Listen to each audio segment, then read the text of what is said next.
지난해 샌디에고의 재정 문제가 급부상하면서 계속해서 발목을 잡는 모양새입니다. 지난해 샌디에고는 보가츠를 영입했고 매니 마차도, 다르비스 유, 제이크 크로넨워스와 연장 계약으로 천문학적인 돈을 쏟아부었습니다. 그러나 이 과감한 행보가 현재 샌디에고에 부담이 된 것이죠. 이렇게 샌디에고의 재정적인 문제가 드러나기 시작한 것은 지난 시즌 일정이 모두 끝난 후였습니다. 샌디에고가 지난 9월 선수들의 급여 문제로 5천만 달러, 약 650억 원을 대출했다는 사실이 보도된 것이죠. 그 결과 주축 선수를 지키지 못하고 일부를 떠나보내야 했습니다. 가장 충격적인 행보는 후안 소토의 트레이드였습니다. 소토는 지난 시즌 162경기 전 경기에 출전하면서 156안타, 35홈런, 109타점, 97득점, 타율 2할 7푼 5리, OPS 0.929라는 좋은 성적을 거뒀습니다. 소토는 메이저리그를 대표하는 특급 스타로 지난 2022 시즌 샌디에고가 큰 출혈을 감수하면서 영입했는데 당장 소토의 몸값을 감당하기에 부담을 느껴 다시 트레이드를 시도한 것입니다. 소토는 24세까지 3천 타석에 들어선 44명의 타자 중 한 명이죠. 또한 소토는 157 OPS 플러스를 기록 중인데 이는 명예 전당에 헌액된 타이감, 미키 멘트, 제미 폭스, 그리고 마이크 트라웃에 이어 5위에 이르는 기록입니다.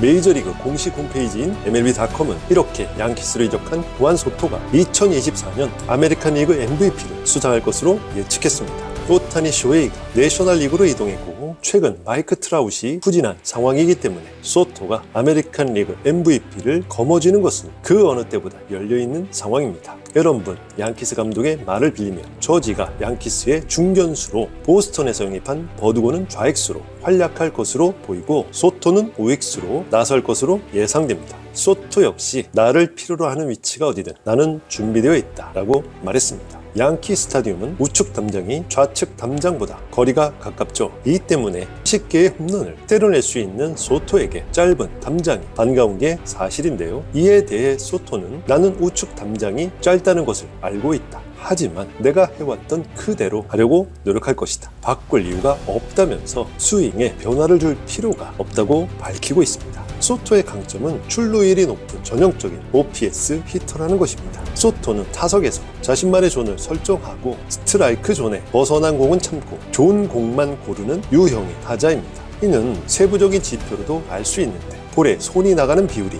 평균 20.1%로 매우 낮고 반면 스트라이크에는 평균 62.3% 높은 비율로 스윙을 하고 있습니다. 그러니까 볼에는 좀처럼 속지 않고 스트라이크만 골라서 치는 타자로 볼 수 있는 겁니다. 여기에 스트라이크와 볼에 상관없이 스윙하는 비율이 평균 37%. 이 수치는 그가 얼마나 타석에서 신중한지 알 수 있는 지표입니다. 이렇게 소토가 선구안이 좋은 이유 중 하나로는 그의 롱스탠스를 들 수 있습니다. 이 롱스탠스의 장점은 타격 시에 몸 이동을 적게 하고 움직임을 최소화해 컨택을 높이는 데 도움을 줍니다. 더욱이 소토는 킥 동작 후에 스트라이드를 제자리에 두면서 타격 자세가 흐트러지는 것을 방지하고 있습니다.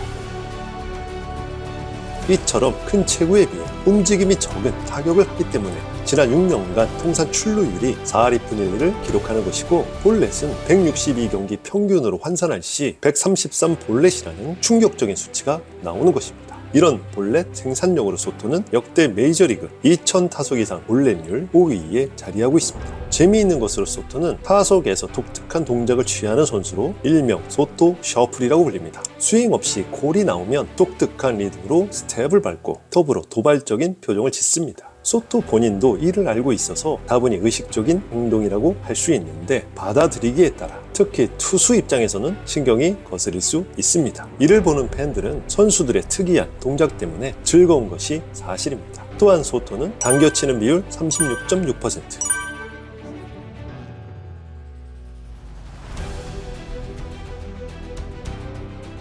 가운데 비율 38.9%,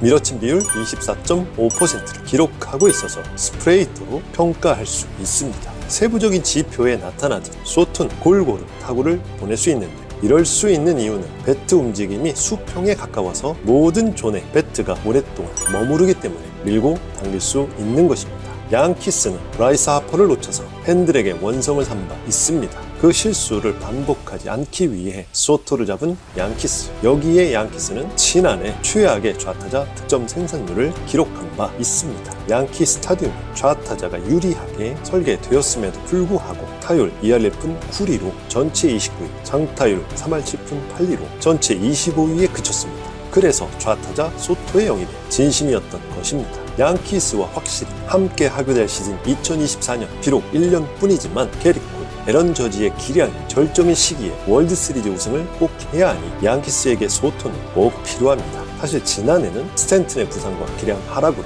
상대팀 투수들은 저지만 집중 견제하면 되었기에 양키스는 타선에서 힘을 쓰지 못했지만 소토가 포함된 타선은 저지와 함께 양키스 타선의 힘이 크게 달라질 수 있을 겁니다. 2024년 소토는 위기의 양키스를 구하고 MLB.com이 예상한 대로 MVP를 거머쥘 수 있을지 관심을 갖고 지켜보겠습니다. 오늘은 여기까지입니다. 구독, 좋아요는 의리입니다. 고맙습니다.